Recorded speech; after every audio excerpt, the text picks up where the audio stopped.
हमारे मुआशरे में हमारा मीडिया अब लोगों को गुनाह के तरीके बतलाता है, लोगों को बतलाया जाता है गुनाह कैसे करना है।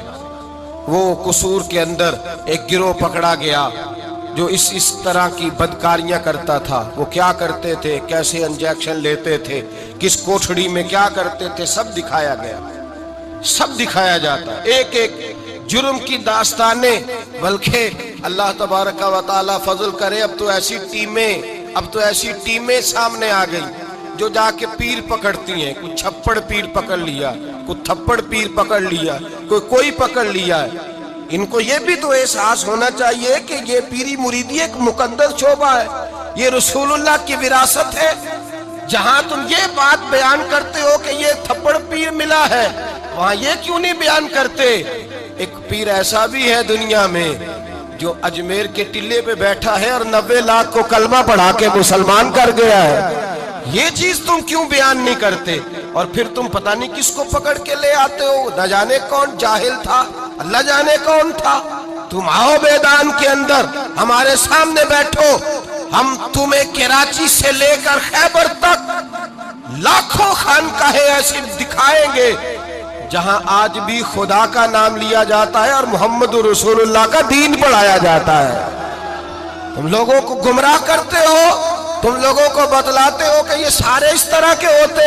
वो पता नहीं कौन बदमाश था, गुंडा था, कौन बेदीन था जिसको तुमने पीर बना के लोगों के सामने रखा। हम पीर उसे मानते हैं जिसके एक हाथ में खुदा का कुरान होता है और दूसरे हाथ में मोहम्मद मुस्तफा का फरमान होता है। तो ये याद रखिएगा, याद रख। और हम कभी कमजोर नहीं पड़ते किसी जगह। हमें कुछ शख्स आकर के बतलाता है वो फलां बाबा पकड़ा गया, हम कहते हमारा नहीं है, वो जिसने पकड़ा उसी का था, उसी का था जिसने पकड़ लिया है। और जो उस पर तनकीद कर रहा है वो उसी का है। झूठ बोलते हैं लोग, झूठ बोल बददियानती का मुजाहरा करते, जुल्म करते हैं। इन बेवकूफों और बदमाशों को लाकर दीन इस्लाम के सिपाहियों और मुजाहिदों की सफ में और उनके साथ मुकाबला कराना चाहते हैं। हमारे तो मशाइख वो हैं जिनके चेहरे देखें तो खुदा याद आ जाता है, जिनके पास बैठे, जिनके पास चंद घड़ियां कोई गुजार के जाए। मेरे शेख तरीकत हजरत ताजुश शरिया के शेख मुफ्ती आजम हिंद मौलाना मुस्तफा रजा खान साहब, आपके पास एक शख्स आया आला हजरत के छोटे बेटे के पास। वो कहने लगा सुना है ये बड़े आशिक़े रसूल है, इनके पास जाएं तो मुस्तफा की खुशबू आती है। कहता मैं थोड़ी देर आया, थोड़ी देर बैठा, फाजले बरेलवी के शहजादे की सोबत में थोड़ी देर रहा, चंद लम्हे गुजारे, न हदीस पढ़ी, न फिका सीखी, न कुरान सीखा, चंद लम्हे अहमद रजा के बेटे के पास बैठा हूँ, ऐसी खुशबू चढ़ी है, घर जाते ही जुबान पर दुरूद ही जारी रहा है। सोने लगा हूँ तो दुरूद जारी, खुशबू जारी, सलाम जारी। मेरी आंख बंद हुई है तो मुझे मदीने वाले महबूब का दीदार नसीब हो गया। नशे ही है, अपनी फोटो लगा लेना, सारा दिन उसी को देखते रहना। और बड़े बड़े सियाने बंदे जो वज़ादार हैं, बड़े वज़ादार लोग हैं, लेकिन वो भी संजीदगी के कायल नहीं, इस तरह के नशों का शिकार है।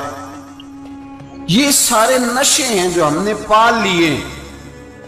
हमारे सूफिया, हमारे बुजुर्ग कहते हैं कि तुम इस तरह करो, अगर सारे नशों से बचना चाहते हो तो सजदे का नशा शुरू करो, सजदे का नशा शुरू करो।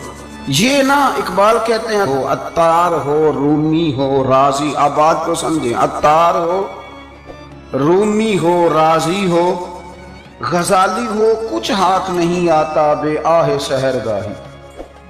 कहते बहुत बड़ा सूफी हो जैसे फरीदुद्दीन अत्तार थे, बहुत बड़ा तसव्वुफ का इमाम हो जैसे इमाम गजाली थे, बहुत बड़ा तफसीर का उस्ताद हो जैसे इमाम राजी हो। अत्तार हो, रूमी हो, राजी हो, गजाली हो, पर कुछ हाथ नहीं आता बे आहे सहरगाही। अगर सवेरे उठ के रोता नहीं ना अल्लाह की बारगाह, अगर तहज्जुद नहीं ना पढ़ता तो कुछ हाथ नहीं आता बे आहे, फिर इसको कोई चीज नसीब میری بات کی سمجھ آ رہی ہے آپ حضرات؟